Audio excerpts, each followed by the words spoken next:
Me. Hi, Hi, Senelo. hi, how are you, Mal? I'm okay. How are you? I'm well, It's thanks. just so hot. I don't know why. And I don't know why I'm wearing a hoodie after all. It started off being cold, but I just can't understand what's with the weather of Joburg.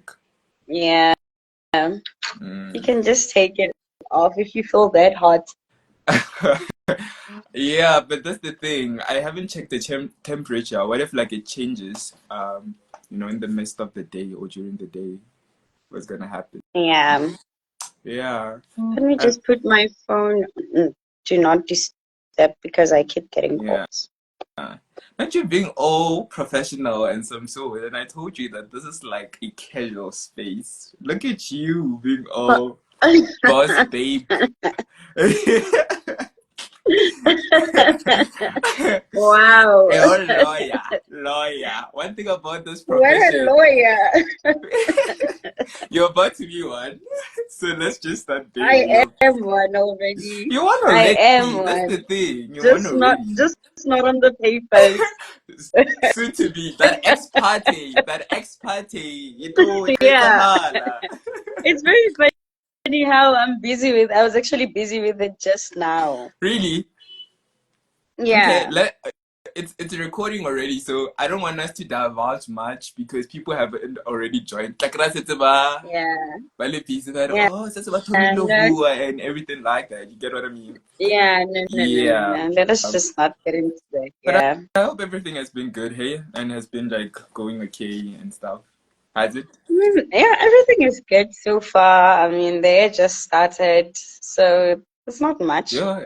Now I but wish it could just be February already. It's tiring. One thing about January, uh-uh, no.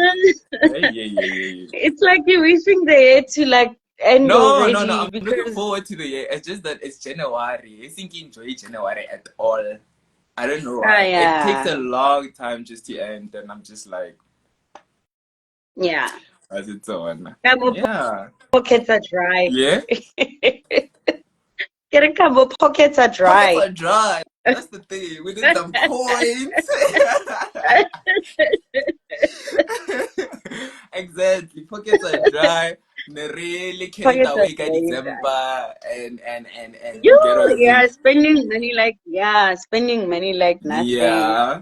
And like we need to do better, hey. It's like right during December, it's gonna be wild in terms of our Mm-hmm. pockets. But we don't do Mm. anything just to say January. It's like why stress yourself? Ka dilo tse kgole so? You get what I mean? I can really get carried away, like you are tired from whatever that you've been busy with throughout the year, and you just want to like let loose Just like and reward just yourself, ne? enjoy. Yeah. Yeah. I get you. I get So you. yeah, we get carried away right a bit. Yeah, but it's like human nature. I mean, like you can't always be like Yeah, very strict things. We go through a yeah, lot, guys, on our daily basis. If Babang, yeah, they do a lot on a daily basis in some sort, so you could just imagine. yeah, It's yeah, Yo, go boima. yeah, yeah. But it will end, right? It Yeah, will end. it How will it's end. It really feels like 2024 was just like chaotic and. Hi man, yeah, 2025, I gotta yeah. change him, man. Yeah. May it also be easy on us because 2024 was just I feel like like a lot was going when I on. look at people who express their things, their views about 2024 and be like, yo, it was such a huge blessing. And I'm like, wow. Well, Because it was not all bad, but there was just a lot going trust on. me, I have a squad who would say it was bad.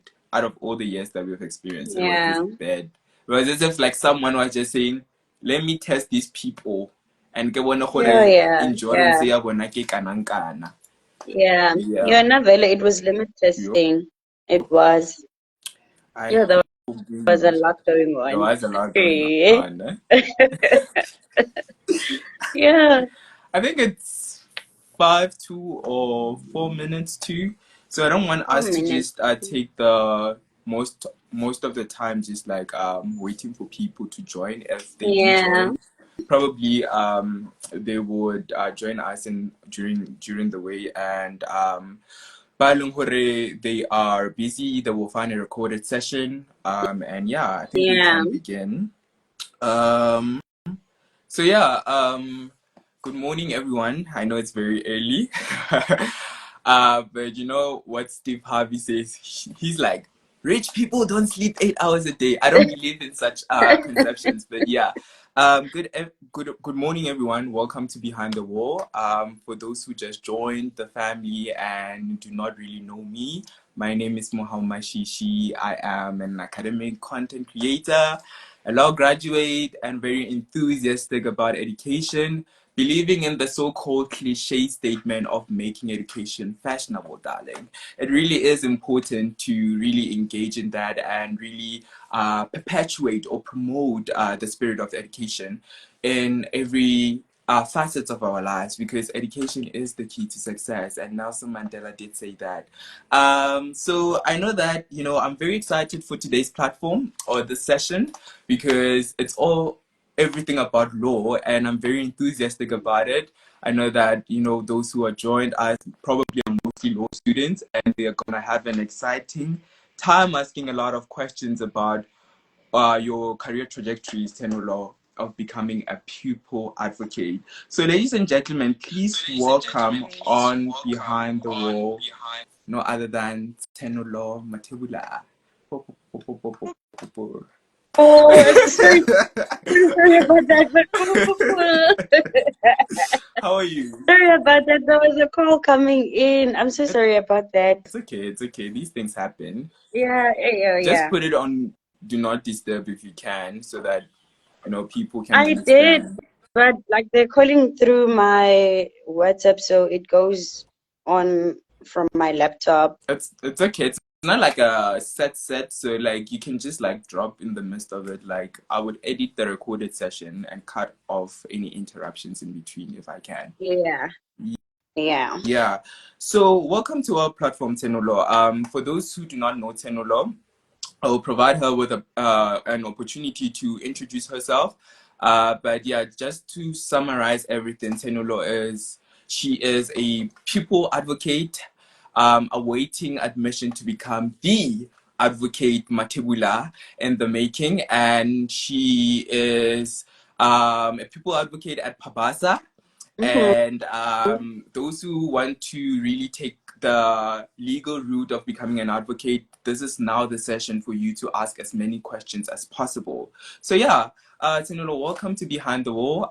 Just for sure, those who just joined us late, they already know what Behind the Wall is all about. So I'm not just gonna Yeah. be redundant and keep on explaining the purpose of Behind the Wall. If you smell the coffee late, that's on you, right? So yeah, welcome. Thank you. Thank you for having me, Mahau. This is so much of a pleasure to be here. Right. Yeah. We have a culture or a norm on Behind the Wall that, you know, in order to start off on a light note, I always ask my guests that what is one word that they would give to 2024 and one word that they would attach to the beginning of 2025. And I would like to ask you as to what are those two words that you have? Whew. Think about it. In general terms, like, how was 2024? We just spoke about it before we officially began the session. 2024 there was a lot going on. It was very, very hard. Mhm. But the word that I would give to 2024 would be resilience. A lot of resilient people coming up on this platform. You know, this word Yeah, resonates with a lot of people. Even yeah, yesterday's guest said something about resilience, and which is yeah, really fantastic. Yeah. yeah. And then 2025. And for 2025, I would say patience. Mm-hmm. And let's just touch base on resilience. Why resilience? What happened in 2024? Just to provide us with a brief background.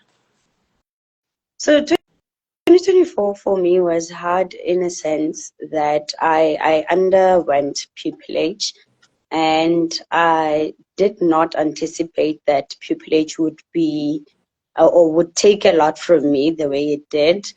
I knew that I was I was expecting hard work. I was expecting like a lot of work, and um,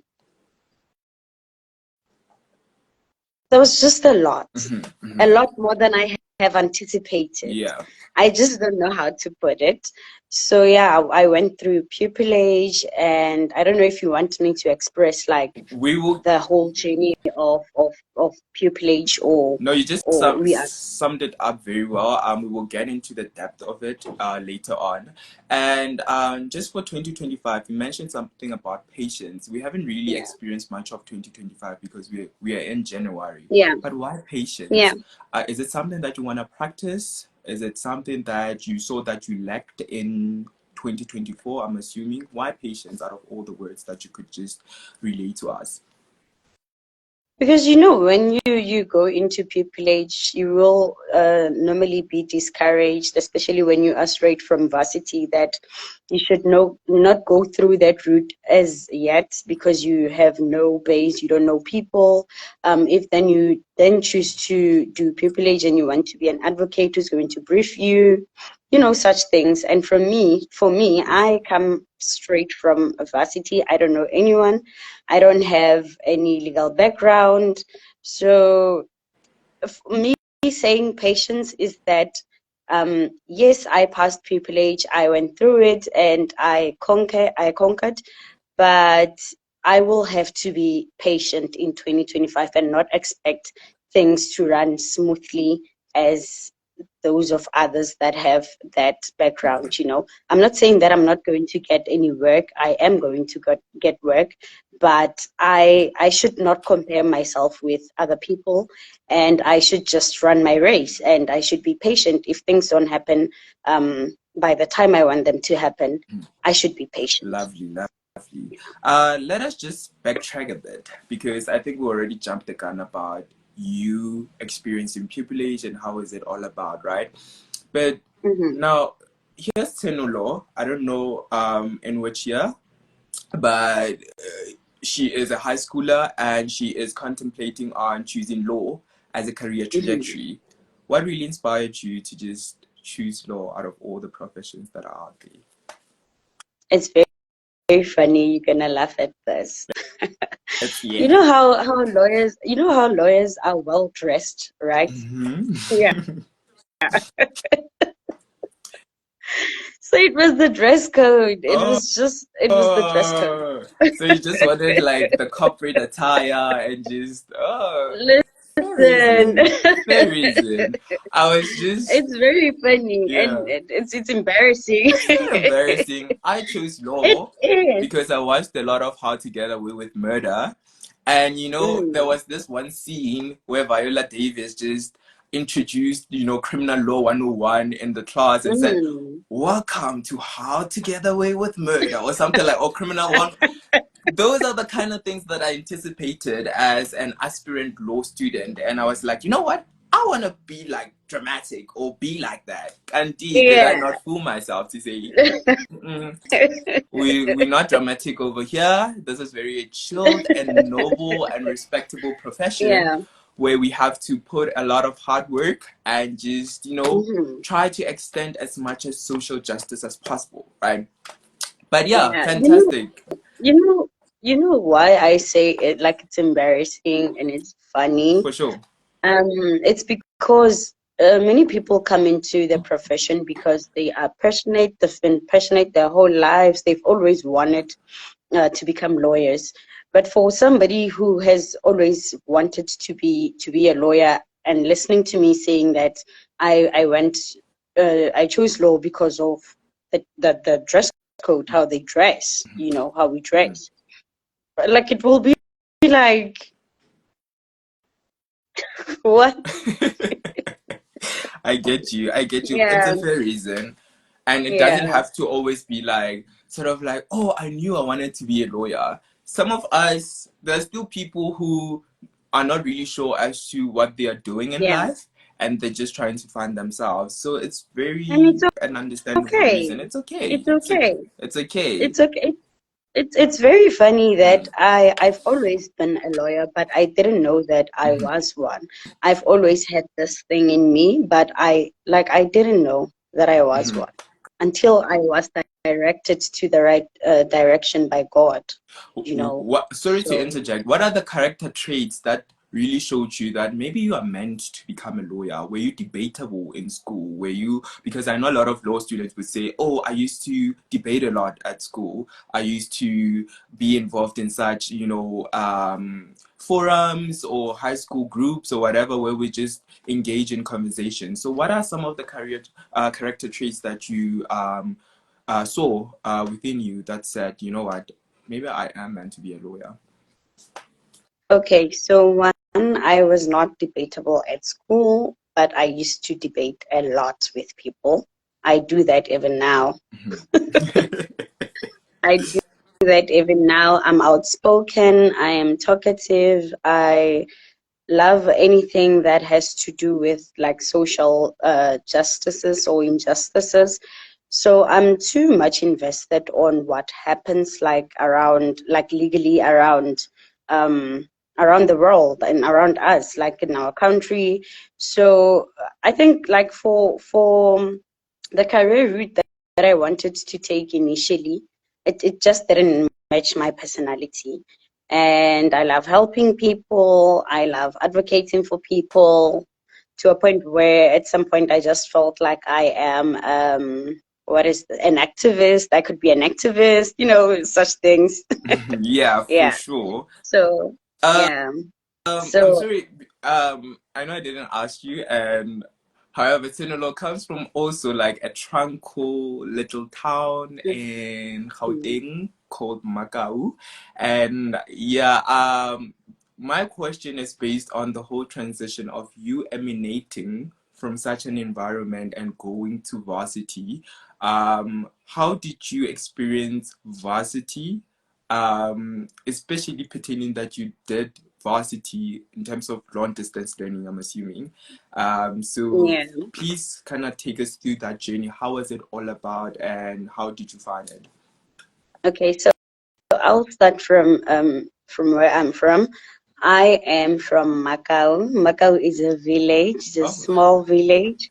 Yeah, it's situated in the northwest, not I'm Gauteng. sorry, not me getting the facts wrong. No, it's okay. I understand because it's just next Next to to Gauteng Gauteng, yes, it's province, in just right next to, yes. yeah. So I do understand. And to answer your question,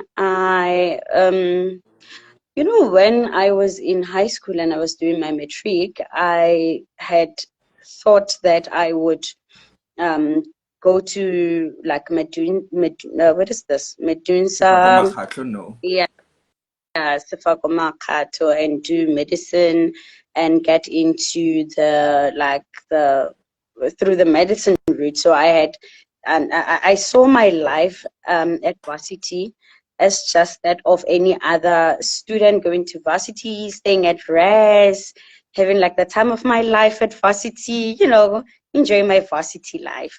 But life turned out differently. I went to UNISA, and UNISA, since it's a long distance learning, I had to do it from home. Things just didn't go as planned. I had to study from home, and I just had to adapt to being a student, a lecturer at the same time, being disciplined, such things that you will find with UNISA, because a lot of the time you won't find a lecturer standing there giving you work or taking you through your studies, and you just have to do everything on your own, and you have to make sure that you are All disciplined. right. So my varsity life wasn't that of any other like typical, And yeah. it's very interesting to talk about that because I'm just wondering because for me it was kind of easy to transition from high school to uni, because I had the whole rest culture kind of thing and exposure Yeah. to what is a typical university lifestyle. And I also didn't Mhm. really struggle in adapting into, knowing what the law is in my first year. So I just Mhm. want to ask you as to how did you find your first year modules and, getting exposed to law through distance learning? Like, how did you find that particular year for you? To be honest, it was not easy because for me, everything was just new. Um, the fact that I'm from high school and I'm used to this thing of having a teacher standing in front of me and taking me through my subjects and but with UNISA, just because there's no such, so everything was just different. The way in which I had to study became different. The types of modules that are done in law are different from that of what I've done at high school. I did science, so I feel like if I had done history subjects, I would have like Mhm. dwell in it like so well. But just because I did science subjects, like everything was just new to me and I just had to learn to adapt. So I've always told myself that I am a sponge. I absorb quickly. I'll make it. I'll Very make it. much Just fantastic. just give me anything. I'll go through it until I understand it. I don't back down easily until I get it. So yeah, that's how I managed to pull through. Yo, that's good to hear. Um, just yeah, there you are. First year, you proceed to second year, or just for your entire duration of your undergrad. We all have that one module or modules that would really make us question as to whether did we really, choose the right career trajectory for ourselves. What was that one module or modules that really questioned or made you question rather yourself in choosing law, if there were any? Financial accounting. You did financial accounting I did in my first year. I as an did. elective. No. It's mandatory at UNISA, Yes, it is. regardless of whether you did maths lit or pure maths at school. You are going to do it with UNISA. So I did financial accounting. Mind you, I didn't know anything about That's accounting. so shocking. So it trapped me. It trapped me. That's so shocking. I've like, sorry to interject. I can only speak about UJ. So from UJ, we have in terms of our first year, we have Mhm, electives that we need to choose. Obviously, mhm, also, like, for those who do not know, I did maths lit in high school because I initially did maths and physics. It trapped me, and I mhm, was like, you know what, mhm. let me transition to the so-called maths literacy, the condescended one. Yeah, and I Yeah. did good, trust me, that level 7, honey. But anyways, we move. Yeah, but yeah, just it's very shocking to hear that, it's mandatory to do financial accounting at UNISA, Mhm, because at UJ it's given as an elective or as a choice, because there has to be like some sort of prerequisite. You need to have a background of accounting or mathematics in order to choose such modules. mhm, So I'm just very shocked to hear that, because it really shows how, LLB, streams from different universities or institutions are different. mhm. And yeah, Yeah. yeah, yeah, yeah. So That's yeah. really something. So yeah, it was that one module that just gave me a hard time, and for me, it just made me feel as if I was like in the wrong space. Maybe like I took the wrong decision. But at the end, as I told you that give me anything, I'll go through it, and I won't back down until I get it right. So yeah, eventually I got it right. That's fantastic. Yeah, now, frustrating a bit. You graduated, I believe, in 2022 or 2023. 2023. 2023. Now, Mm-hmm. in your final year of your study, did you have any idea as to whether did you want to become a candidate attorney or an advocate? Well, for me, I had thought of becoming an advocate. I've always thought of being an advocate, but I wanted to do it later, as I have said to you.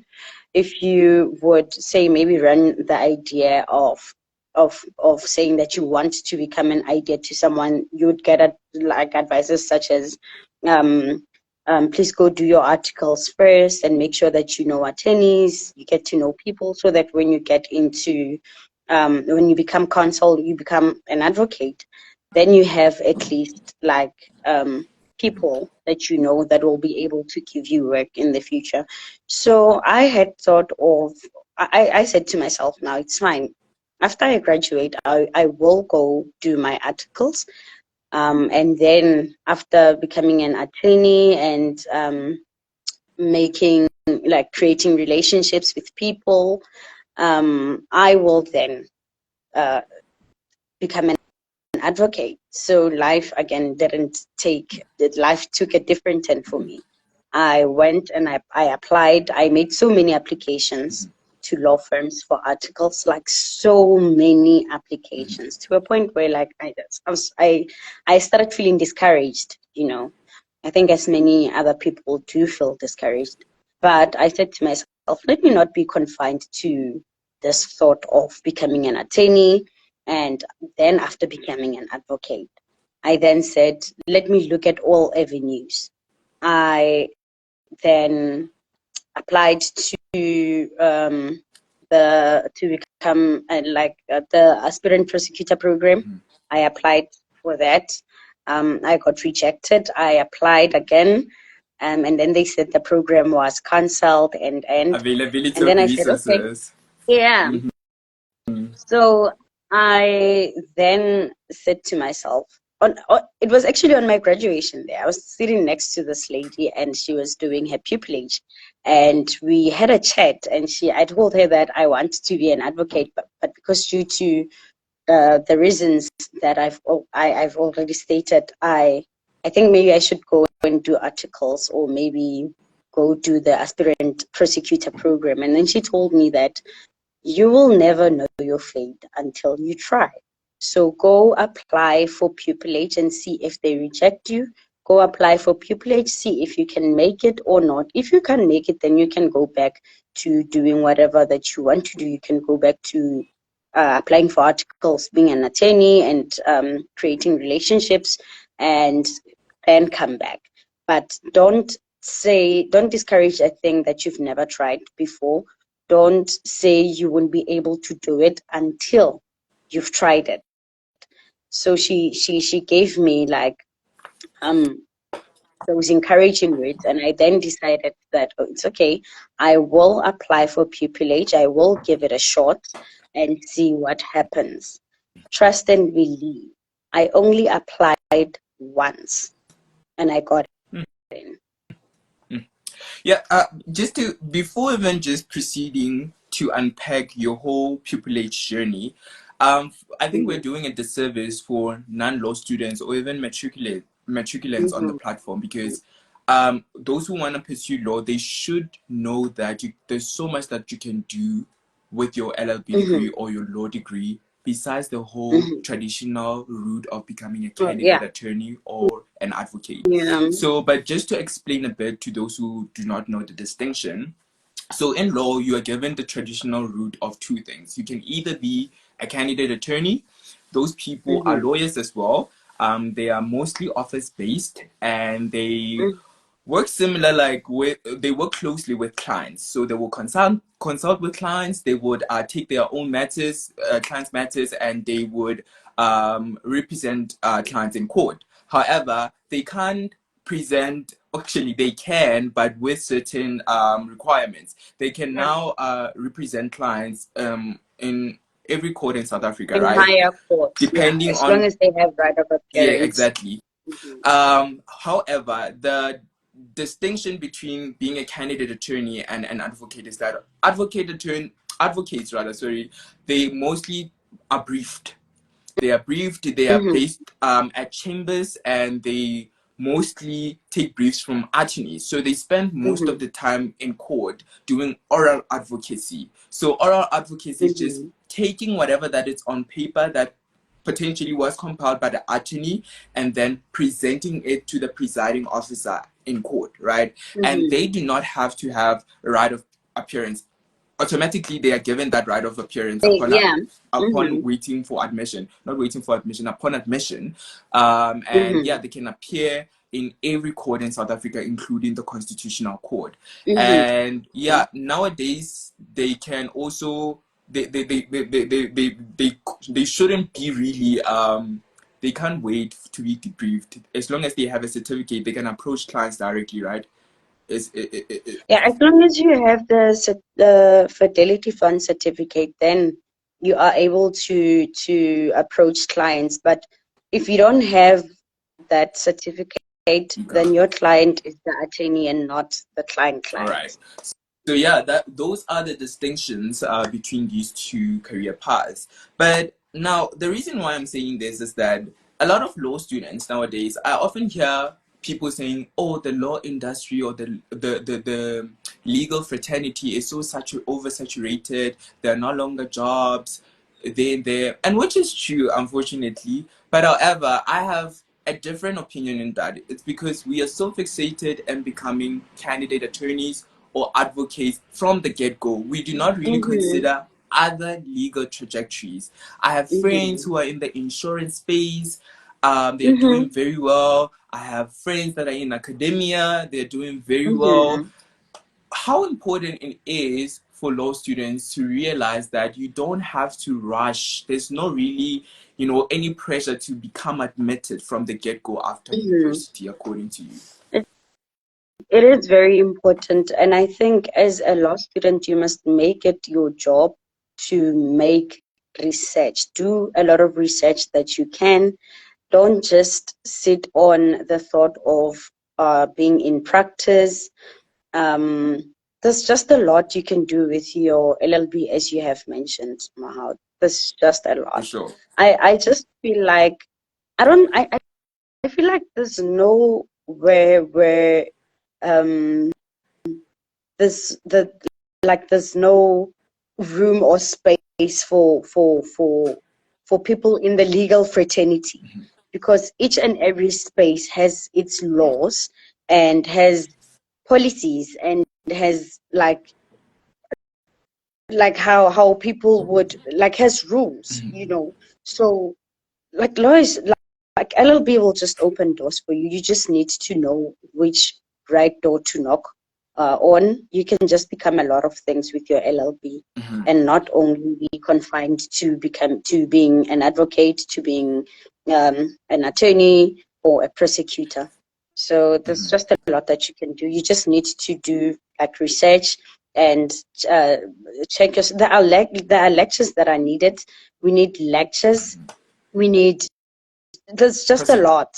There's just a lot. We need law researchers. We need law researchers. We need registrars. Exactly. There's just a lot you can do with your LLB. You just have to just do your own research. And again, I think something that a lot of matriculants are missing is that they don't understand the whole difference between starting with your BA law, shooting straight with your LLB, and doing your BCom. So if you're not really sure whether law is something that you want to do immediately after matric, you have options. Like you can just start off with a BA law. A BA law is humanity based, so you get exposed to humanity modules, and that's where you would be exposed to your political science modules, your history modules, your English, if I'm not mistaken, and so forth.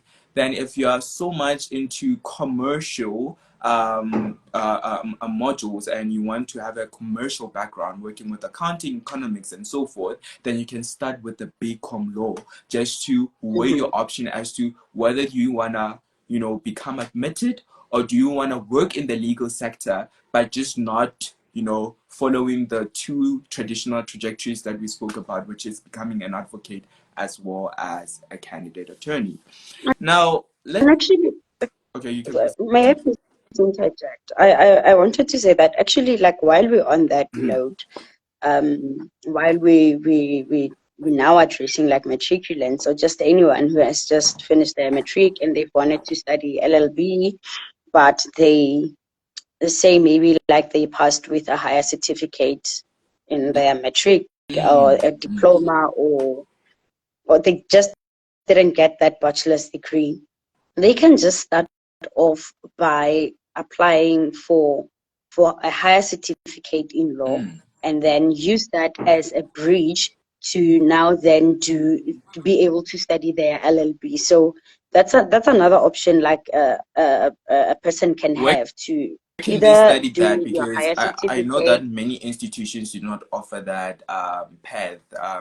So Yeah, could you? UNISA does offer that. You just have to apply with UNISA, apply for a higher certificate in law and use that qualification as a bridge, because a higher certificate is a course that you do like for bridging. If then you are not able to get your bachelor's degree in your matric, things didn't go as planned, and you want to do a course that say maybe LLB because it's a degree in itself, you can just use that as a bridging course. So I just wanted to say that and to say to people, it's not it's just because you accumulated a higher certificate, and you wanted to do LLB, it's not the end of the world. You can Definitely, still do definitely. your LLB. So what I'm gathering is that even if you didn't really meet the requirements to become, to be enrolled for an LLB degree at the matric, there's still a chance for you to kind of try your luck and start off with the Yes, certificate that you've just the mentioned, and afterwards higher certificate. that's Yes. sort of like a bridging thing. And Yeah. again, I know that vets offers sort of like a shortcut to becoming also a lawyer, where if you studied Mm-hmm. anything that is outside law, like let's say you studied your BSc or some sort, and have completed it, and now you've changed your mind and you wanted to venture into law, you can study that LLB degree for 2 years, if I'm not mistaken. Mm-hmm. Or you can just, if you have studied another degree as well, there is a shortcut to study it for 2 years, 3 years. I'm not sure, but the prospectus of it does really offer that information, and you can just look it out if you are interested in studying your law degree at VET. Yeah. Now, let's now begin with your pupillage journey. You have already made up your mind that you want to become an advocate. Mm-hmm. Take us through the application process. What are some of the requirements that we need to be aware of when you want to become an advocate or want to become a pupil advocate? Oh my God. Yeah. You put me on the spot. Yeah. What are the requirements? I know Okay, that there so has to be, you need to yeah. you you have obviously like the obvious one is you have to have your LLB. Mm-hmm. You don't need to have a legal background. Okay, well you do need it, but it's not like a requirement. You can still do your pupillage with that. What else? In terms of the Just form, come with your LLB yeah. and just apply on time. And All it's just needed is your I love LLB. you. Okay, I cool. don't know if maybe you wanted like to get something more Uh, from that question, more than what I I've think just said. I think what I could just say is that there is a form that each and every Oh, you know oh yeah. Bar would have school in your that really yeah. teaches advocates or pupil advocates Mm-hmm. office, and that it would explain everything about what are the Yeah. requirements and some sort, and then yeah, you'll be well acclimatized with the requirements of So each I thing. mean, like, yeah, the requirements differ because each bar have like bars Mhm. differ, so the requirements won't be the same. But the main one is have your LLB. All right. That's Now, all. Ish, I'm gonna ask a very controversial question. Eh? Mm. We do know that we are facing a conundrum where and it's been recent where it's sort of like a memorandum where a lot of attorneys were just crying that they are being underpaid, and they, it's very hard even if you secured articles, because a lot of principals or small law firms would just underpay their candidate attorneys. Tell us the truth. Mm-hmm. What's happening there by the advocacy route? Do you get paid during pupillage? Is there like smush, smush, smush, smush, nyana that we? So you don't get paid when you go through pupillage. You don't have a monthly salary when you go through this training. However, there is the SASITA that is able to help with stipend. All right. They would give you like a stipend, but there's like requirements to that. Not all people get the SASITA stipend. Yeah. You shouldn't be over 35, and you shouldn't be Yeah. earning money from anywhere. So that's how you would get financial help. Yeah. You will get it from SASITA, and from my bar, from the Pavasa bar. They give us, they used to give us stipends as well, so we would get the 3,000 stipend just so that we get financial assistance. So the SITA helps, and also Pabasa All right. gives stipend. Now, is it But in a nutshell, yeah. pupils don't get paid.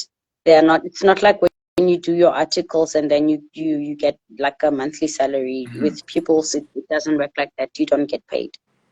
All right. Fantastic. It's Mm. very, I don't even know why I'm saying fantastic. It's a very daunting journey to go through, because obviously we live in a country where you need to be stable, you need to sustain yourself in all of these things. We have needs, guys.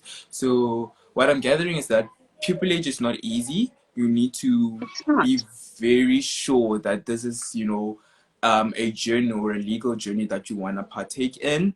And that's why it's always advisable to some that, you know what, have a little bit of background as a candidate attorney, or just any background, and just when you do your pupillage, you should be economically stable. And all right. Now, during the midst of your pupillage, you attend classes, right? Mm-hmm. What are some of the classes that you have to attend, and what are the requirements to now become admitted as an advocate? Because I know that with the candidate attorney route, you have to write board exams, you have to do your articles for 2 years, and then that's Mm-hmm. when afterwards you would have to file or draft something called an ex parte application, where Mm-hmm. you are now um, seeking an advocate to move your application, and therefore you get admitted by doing that. So how is the process on your side? Okay, so with pupillage, you have pupillage is a 12 months training. So you have your 6 months of school, and you have your 6 months of practical work.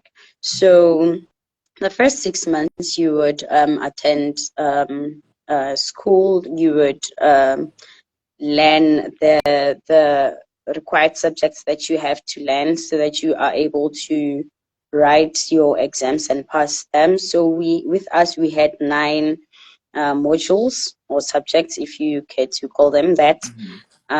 So we had motion, we had motion proceedings, we had information communication technology, we had um, ADR, alternative dispute resolution, we had uh, civil trials proceedings, we had ethics, we had constitutional law, we had customary law, we had our legal drafting, and we had criminal procedures.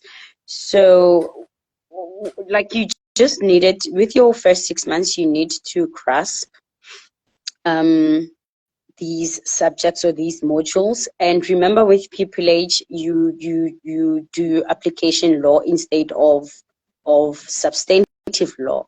Again, when you are back in varsity, they would just teach Substantive you law. about the law Yeah. and like theoretically, yes.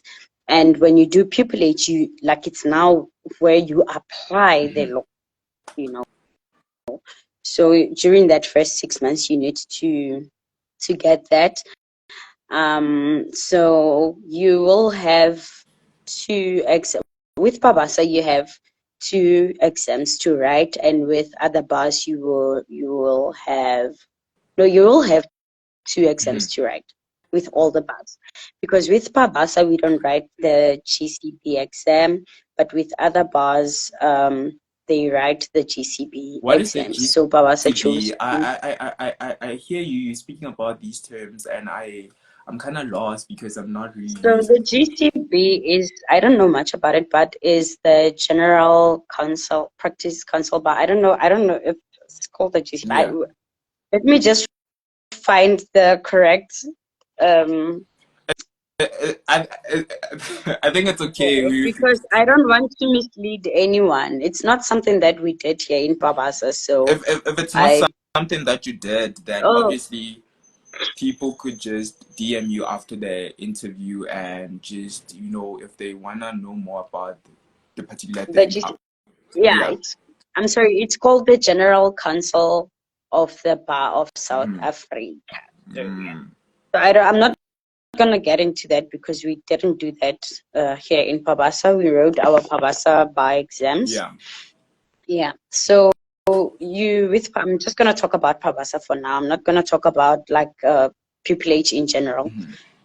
So yeah, we had to write two exams. We wrote the Pabasa exams, which determines that if you pass, then you are able to get membership from Pabasa and you are able to practice here in Pabasa as a member of Pabasa. And you again get to write the LPC exams, which determines your admission. That is the bar exam. If you pass that exam, then you are able to be or get admitted as an advocate. So yeah, that's generally what happened. And with the second 6 months, you then do the practical side of things. Can you hear me? Okay. I don't know what happened. Is it from my side or your side? Oh my God. Me too.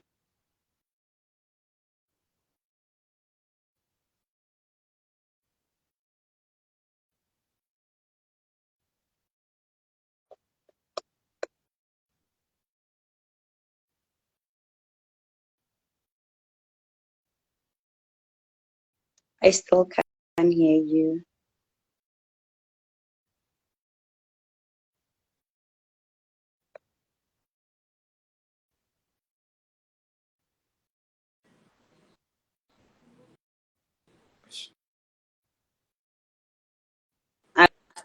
Are we back?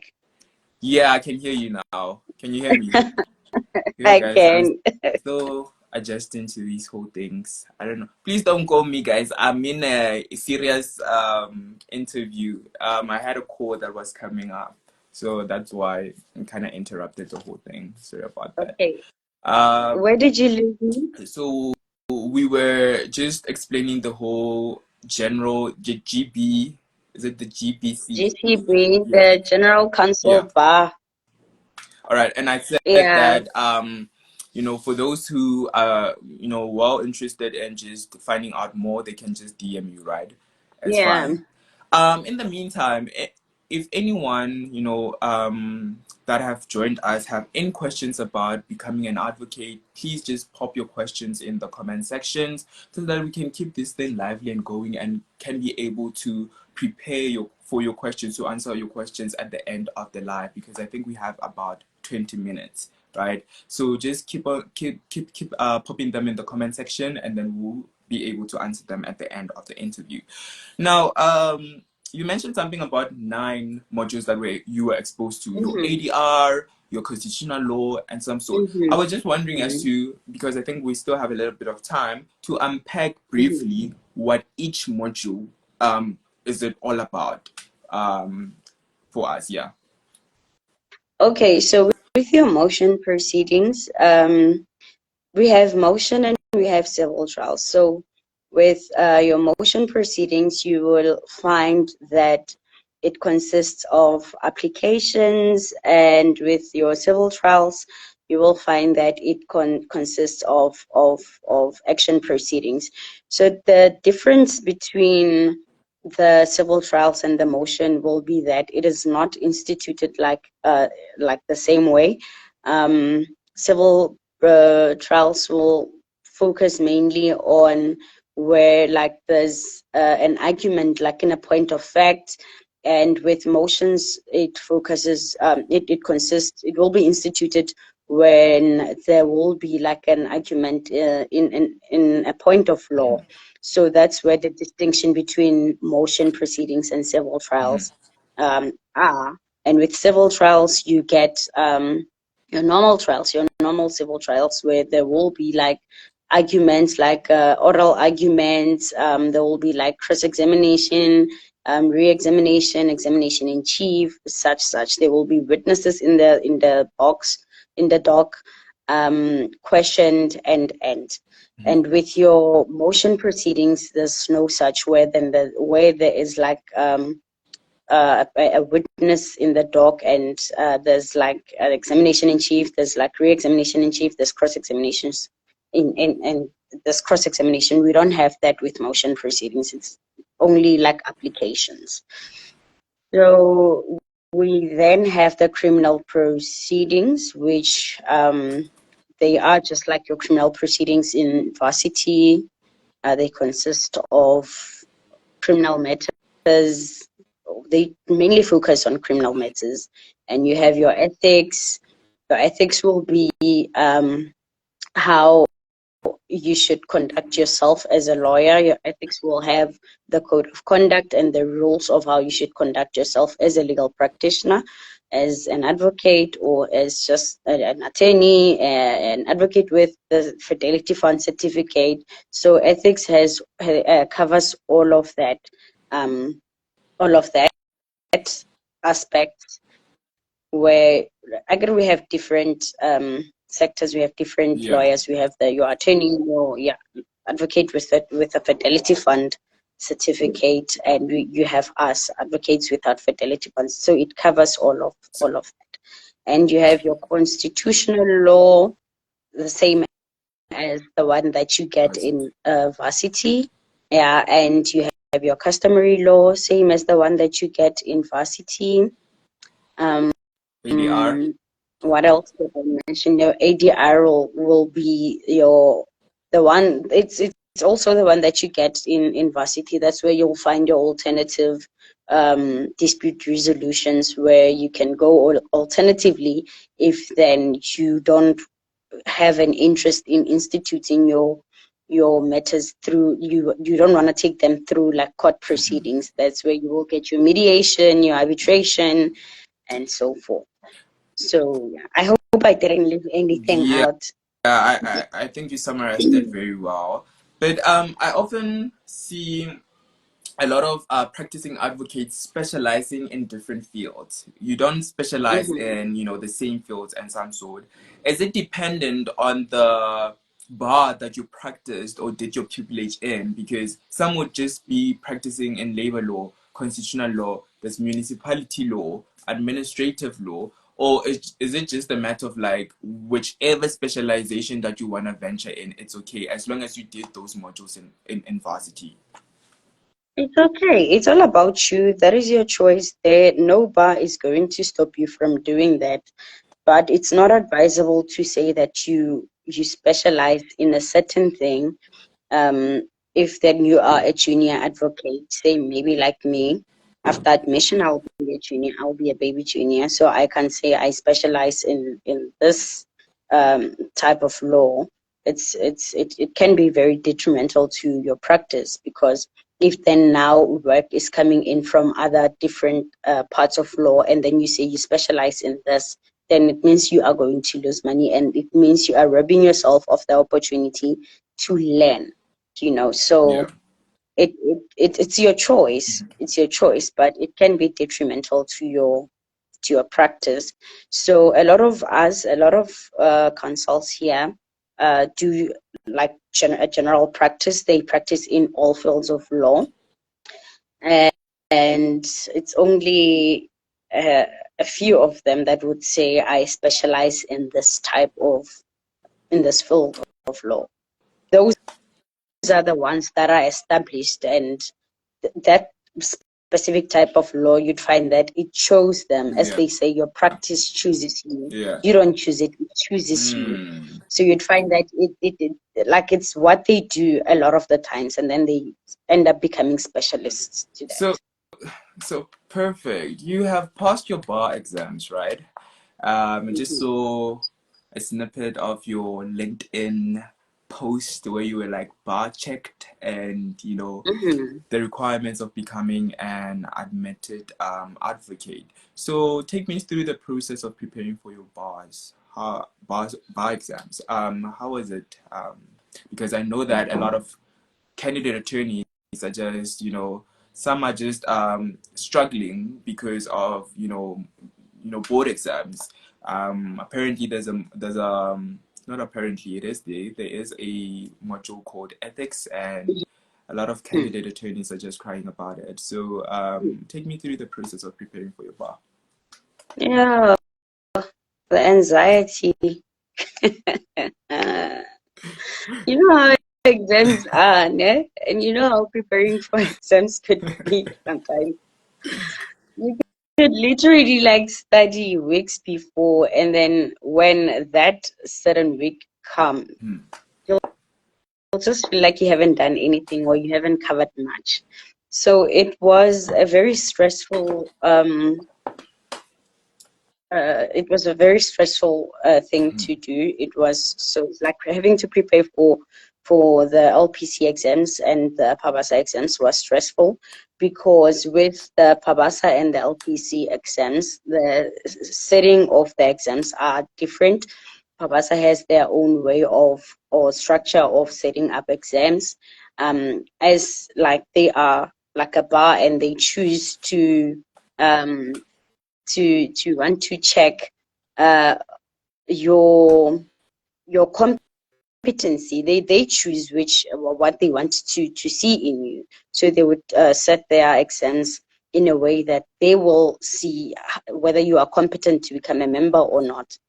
And LPC has their own way of setting up exams as well. They check your competency in terms of whether you are fit and proper to be admitted as a legal practitioner.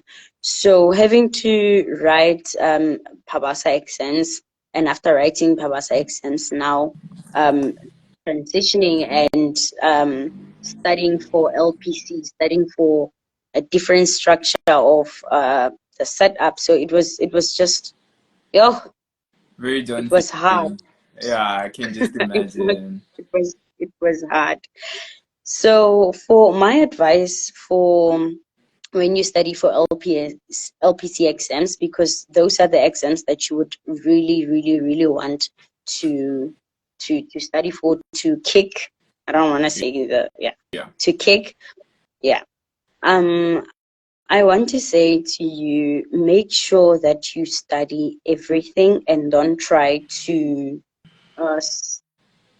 like um spot parts where like you would feel like, oh, this Yeah. will come out, this Yeah. Yeah. Yeah. they will test us on this one, they'll test us on that one. Don't do that. Study everything, study in as much as you can, over prepare, and make sure that when you answer the LPC questions in the LPC exams, make sure that you answer as a legal practitioner. Don't try to cram answers. Make sure that study to understand, and make sure that when you give answers, you answer as a legal practitioner. Treat the test as if it's your own practice, or treat the test as if it's your own law firm or your own client. and try in as much as you can to apply yourself to practically to the questions that they ask you. Remember, with LPC, there's no wrong or right answer. You just have to answer logically. LPC does not have a memorandum where they like now mark you with a memorandum. They mark you based on whether you can answer logically, your answers make sense. Yeah, so make sure that you prepare. Even if you're not writing LPC exams, you are writing other exams. Always over prepare for an exam, and don't try to spot and think that this is what is going to come out, this is what's not going to come out. Exams will surprise you. It's very great that you have conquered such a huge milestone, and we could talk all day about how you have prepared for that. What did you do? Where did you study? And what came out and things like that. But unfortunately, we do not really have the time to unpack all of that. Now you're awaiting admission, right? And I know that for CAs, they can correct me if I'm wrong, when they are about to apply to be admitted, they have to draft something called an ex parte application, and they would approach an advocate to move their application so that they become admitted. So now, since you are an advocate, you're not a CA, how does that work for you guys to be admitted? Do you draft your own ex parte, or do you ask another advocate to do the same thing? No, you draft your own ex parte. I mean, you are counsel after all. You can't ask for another advocate to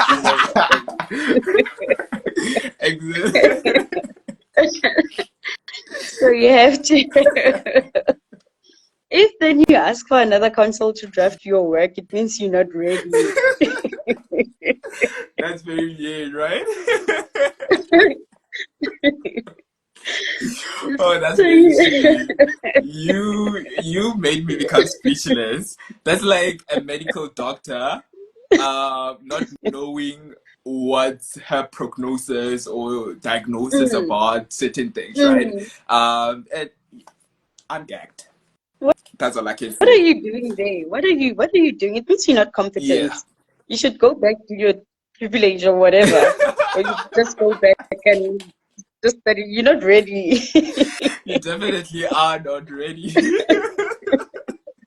Oh, so yeah, that's you have a discretion to just draft your own thing and what do you call this, enroll it or file it at court, and then that's when it will be determined whether it's being enrolled and your session will come out to be to take what you call this what do you call this, I forgot, where you swear in at court and just affirm Yeah. that Yeah, you you will take abide by king the oath. oath. Yeah. Yeah. Okay, Yeah. okay. Yeah, Fantastic. but with us, awaiting admission pupils, we have to get attorneys attorneys of record, so that the attorney can now find counsel for us who can represent us.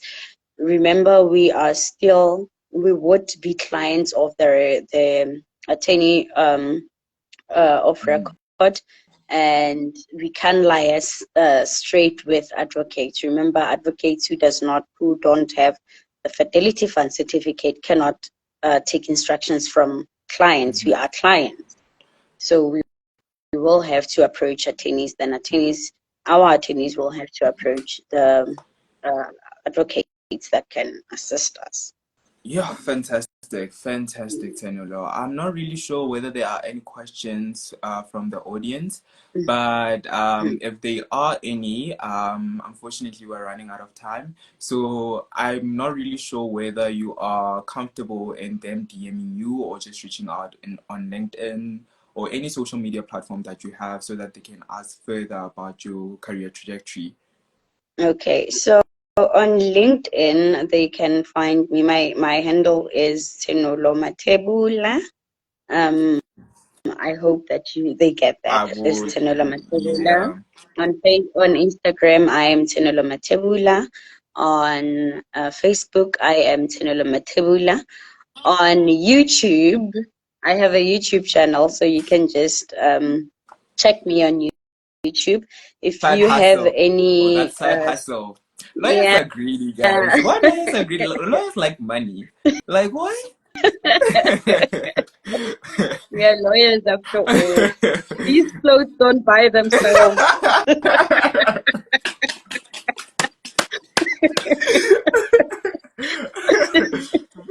That's very true. I'm so gagged. I'm very speechless.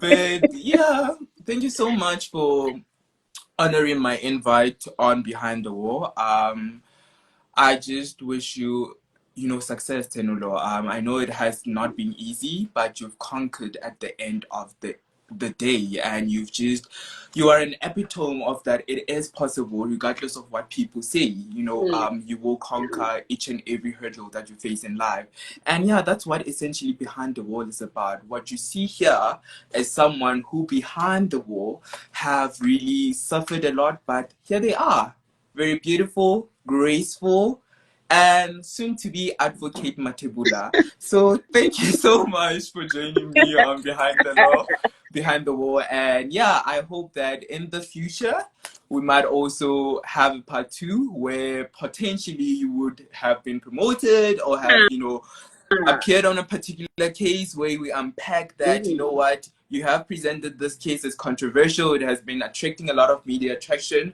and you would help us to just relay on it. And yeah, all the best with, your career trajectory for 2025. And yeah, thank you all for joining us. It really has been a pleasure. Please keep tuning on Behind the Wall. It is very, very, very important for you to tune in. Just like on Thursday, we'll be having a big debate about the topic called toxic feminism and the misconception about femininity. It's very important to engage in such, and I will be having a beautiful co-host, or rather co-hosts. It might be 4, it might be 5, who knows? It might be heated. Tell us, what are your thoughts about, femininity? Is it something that is misconstrued nowadays? Is it used in, a not correct manner? And what are your thoughts about femininity? What can you describe femininity as, or feminism? I will see you on Thursday, guys, and have a blessed day. Thank you. Thank you.